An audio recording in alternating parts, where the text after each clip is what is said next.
O'zbekiston Respublikasi Davlat Prezidenti Shavkat Miromonovich Mirziyoyev tomonidan 2025-yil atrof muhitni asrash va yashil iqtisodiyot deya nomlandi. Rahmat. Ona tili darsimiz ekan. Qani ona tili darsimizga kirishdan avval ona tili haqida she'rlar bilan o'tganlarimiz aytamiz. Marhamat. Ming bir yildan bizga nasib qilgan tilim, ming yillardan omon o'tib kelgan tilim, o'zbekimning asl o'zbek qilgan tilim. Tillar ichra o'zing yorug' jahonimsan, ona tilim mening ikki zabonimsan. Ona tilim xuddi davron kelib ketdi necha dunyolar, pulda hayot yo'lida ular seni qurbon bo'ldi bobolar, ular ketdi sen qolding tilim.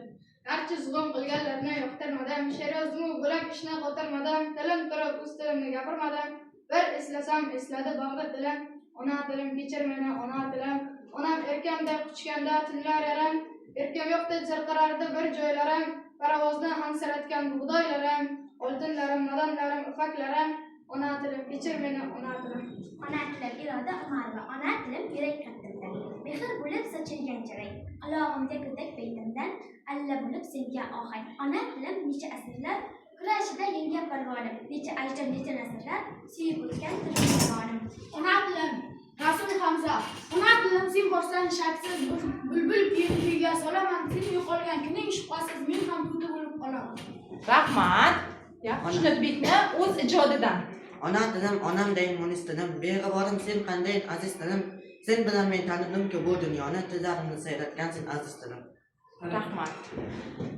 Endi qani ona tili haqida she'rlarimizda aytdik. O'zbek tiliga davlat tili maqomi qachon berilgan ekan?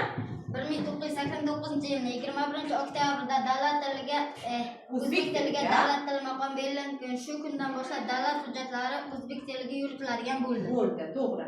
Rahmat. Endi darsimizga kirish qismini qila oldik, to'g'rimi? Darsimizni davom ettirish uchun sinf o'quvchilarini 3 guruhga bo'lamiz. Birinchi guruhda mustaqil so'z turkumi, ikkinchi guruhni alohida olingan so'z turkumi va uchinchi guruhimizni yordamchi so'z turkumi deb nomlaymiz. Bunday deb nomlashimizdan maqsad biz so'z turkumlari bo'limini tugatdik. Shuning uchun ham shunday deb guruhlarimizga nom qo'ydik.